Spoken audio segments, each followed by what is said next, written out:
Becky Lynch just hit Bayley with another huge line that may come up again in the future. So we'll see what's going on there. We'll also check out what Bobby Lashley is saying, Roman Reigns, and much more.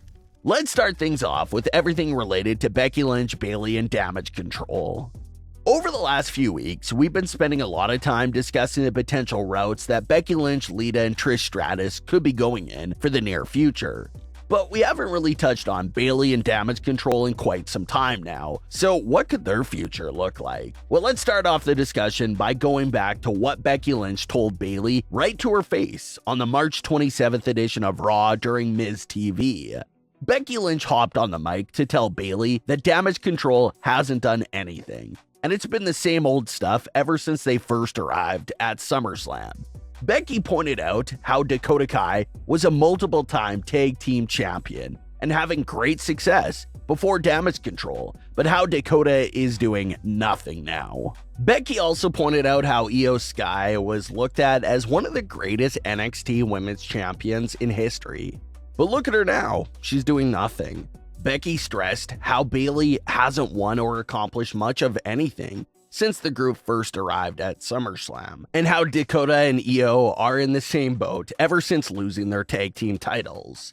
So it's interesting that Becky brought this up and said these lines directly in the faces of Bayley, IYO, and Dakota because it's something that the fans have been saying for a few months, and now someone has actually pointed it out to their faces. Dakota and IYO have been nothing but loyal to Bayley ever since SummerSlam 2022.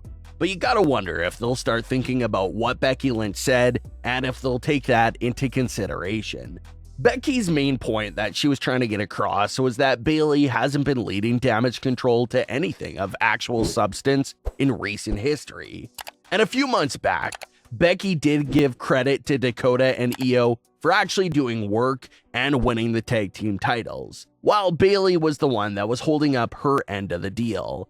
And that was also a very important point that we talked about several months back. Dakota and IYO finally captured the tag team titles, and now they just need Bayley to capture the Raw Women's title in order for them to truly make an impact and live up to their name of having the women's division under control.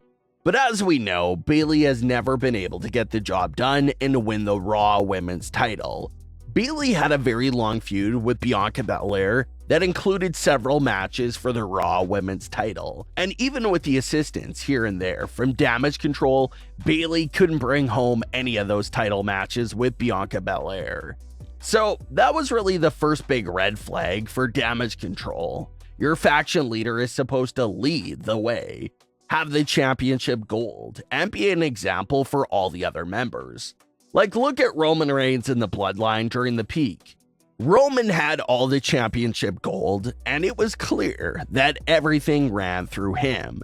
Now compare that to Damage Control's peak, and you get a much different image.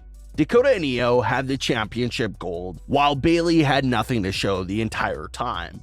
So you just gotta be curious and wonder if that's something that ran through Dakota and IYO's mind at some point. Did they ever question Bayley as their leader because of some of these issues? Is that why Damage Control had their fair share of ups and downs? Is it because Dakota and IYO have lost some faith in Bayley's leadership? It's a good question to ask, and Becky Lynch has obviously been instigating that same narrative for months now. It's like a few months ago where Becky did warn Dakota and IYO not to get too successful on their own because Bayley will get jealous and take them out. Becky Lynch used Sasha Banks as a perfect example of her point about Bayley. Sasha and Bayley were an unstoppable unit together at one point, but once Sasha started picking up momentum and Bayley started getting paranoid about Sasha being a threat, she turned on Sasha. So that was a warning that Becky gave to Damage Control about how Bayley doesn't have the best history for when it comes to dealing with teammates.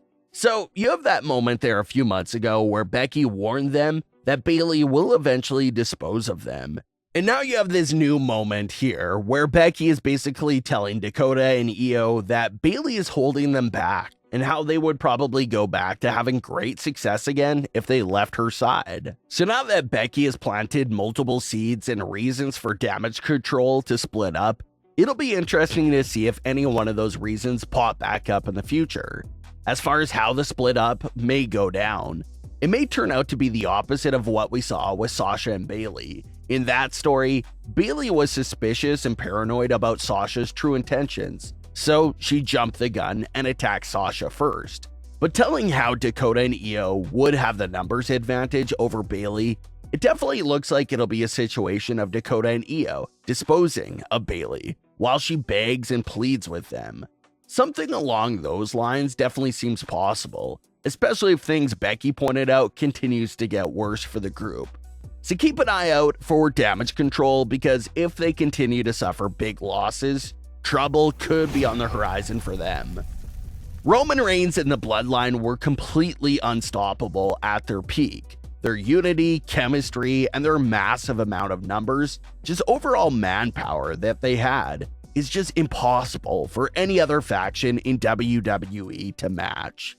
There are several great factions and tag teams in WWE right now, but if you're talking about an actual 4 versus 4 matchup, it's hard to put any faction up against the Bloodline in that match. However, there is one faction that's sort of hanging up in the air right now that would give the Bloodline a decent run for their money, and that's of course the Hurt Business.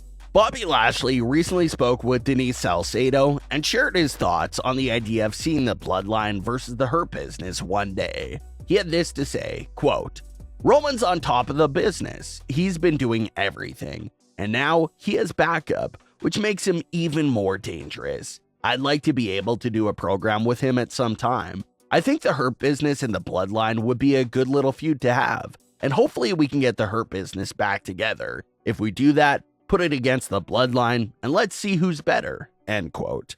So Bobby Lashley brings up some great points. During Roman's entire run as the Tribal Chief, he never faced Bobby Lashley in the ring.